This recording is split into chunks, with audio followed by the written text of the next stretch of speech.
I know you're going to enjoy hearing from our next speaker, Efraim Chalamish, who's a good friend of mine. He's a lecturer at NYU University on economics and security.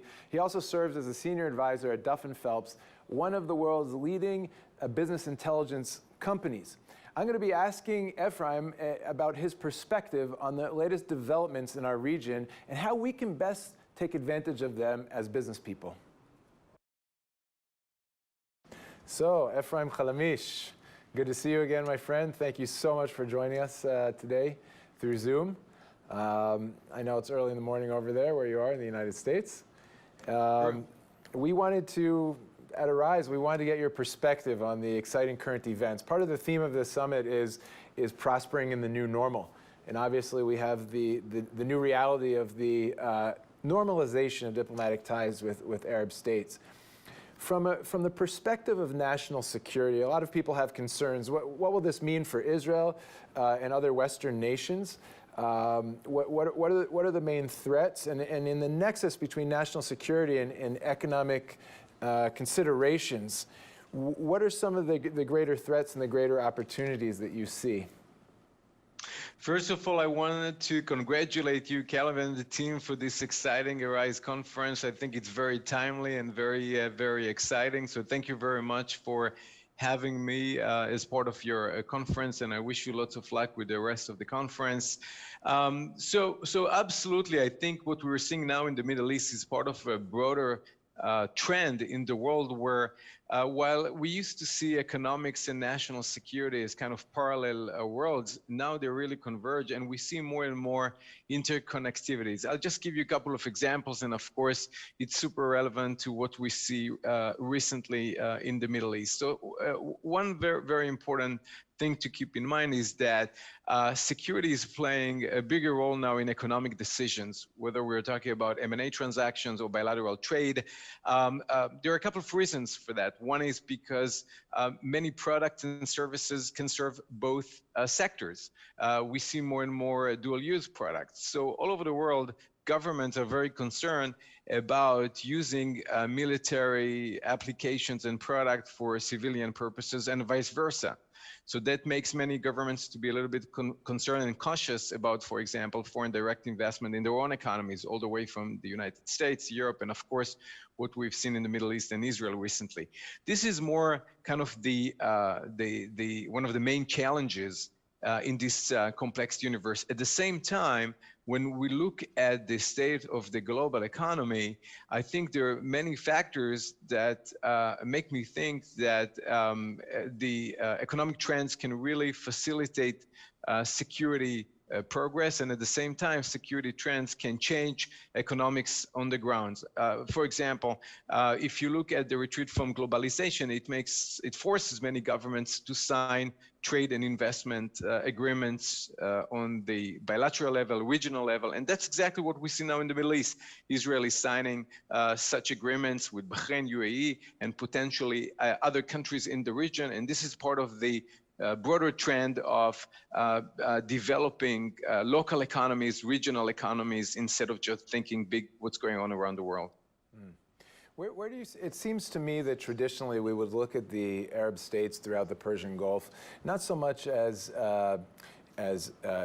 bases of strong innovation, technological innovation, IT, but more look at their business coming from fossil fuels, obviously oil, etc. Do you see a shift taking place here by them reaching out to and being willing to start doing business with Israel, which is obviously kind of the Silicon Valley of the East?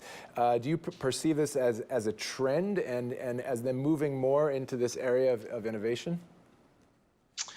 First of all, you raise a very important point. The changes that we see now in the Middle East, and specifically in the fossil fuel economies and countries, and their new approach towards Israel, it's not only about the geostrategic changes, it's also about things which are happening within their own economies. For example, the shift towards renewable energy because of the distressed pricing of energy resources. It's also about job creations because they realize very quickly that although the public sector is very active in the Arab world, we really need to foster private sector jobs. And I think many governments in the regions realize that one way, Caleb, to foster these kind of private sector jobs is to shift the economies from traditional fossil fuel to renewable and technology more generally. So if you look at Arab economies today in the Middle East, from financial services to fintech to renewable energy to smart grids, I think all these exciting new subsectors and sectors are part of a broader change in the region. So I think it's pretty obvious that their excitement about investing in Israel is part of this very important change, because Israel for them is exactly that. How you create a jobs-oriented economy, innovation-oriented economy in a place where the starting point was very humble. Interesting. And I know that you as a lecturer also talk about sovereign funds, national funds that are a basis for investment. I know, there's such a buzz in the Israeli business community about what's happening in the Gulf states, and many people are heading down there hoping to present their PowerPoint presentation to a cousin of the king or something like that. But not a lot of business is coming out of these efforts. What can you give any practical tips or advice about how to approach sovereign funds that are government-backed investment funds in a good way, in a way that at the end of the day we'll see beneficial transactions being made? So I think most importantly, Caleb, is that when you deal with a new field, when you deal with a new country, when you deal with new financial universe, you have to understand who you're dealing with. Because when I started dealing with the sovereign finance universe more than a decade ago, both in academia and the private sector, the business community, I realized that there is a huge gap between perception and reality. I'll just give you a couple of examples that I think your listeners and the attendees of this important conference should be aware of. One is that sovereign finance is a very complex and diverse universe. On one hand, you have funds which derive their financial resources from oil and gas, kind of traditional resources. At the same time, you have sovereign funds all over the world which are getting their funding from foreign exchange assets in order to facilitate the local economies, in order to invest in technologies. On one hand, whether it's in Singapore or in the Gulf, you have funds which are investing all over the world. In fact, the only mandate is to invest internationally to avoid local investments and inflation. But at the same time, you have funds where you can actually invest in the local economy, whether it's education, defense, or local industries. That's really, for example, the tension between, or the relationship between GIC and Temasek in Singapore, or Adia and Mubadala in the Gulf. So I think, first of all, people should understand that the sovereign finance universe is a very exciting and complex one.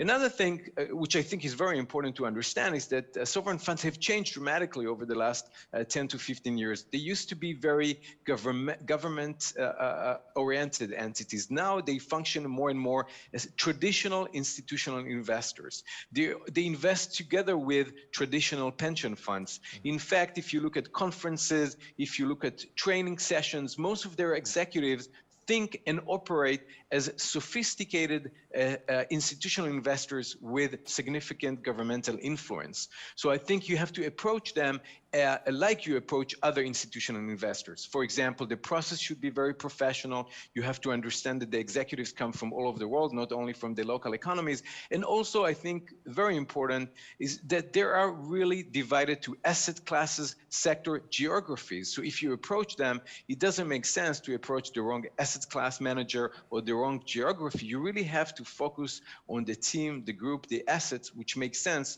in terms of your own interest in the region. And then finally, one of the kind of the newest trends is really how you bring new technologies and ideas by your local sovereign funds to your own economy. And that really explains why so many sovereign wealth funds around the world, including in the Gulf region, why they increase their exposure to technologies, because they believe that it's not only about returns, it's not only about financial diversification, Caleb, it's also about how you take this existing investment and eventually bring back the technology to your own region in order to foster your own economy and job. Things like agrotech, food tech, and other things that you cover through the conference. Very, very interesting. Thank you for that. Now, with the few minutes we have left, when I introduced you, I mentioned that you're a senior advisor with Huff and Phelps. As you're a businessman, I'm a businessman. If people want to reach out to you, how can you help? What kind of services can you provide to help facilitate this type of business that we're discussing? I think, first of all, awareness is a key here. And I think what you guys are trying to do now is to tell a story.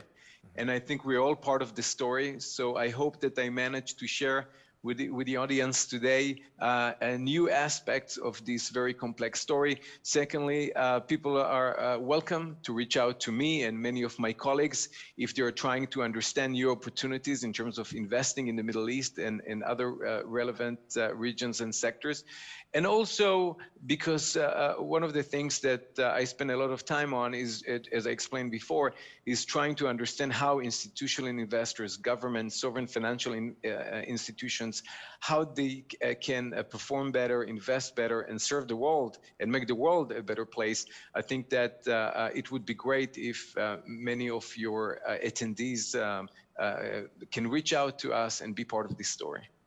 Well, thank you very much. And so you heard Efraim, friends, a leading expert in the area of national security and economics, as well as the area of sovereign funds. Please feel free to reach out to him. I know that it's just as important to him as it is to me to continue building these relationships between the international business community and Israel and its neighbors.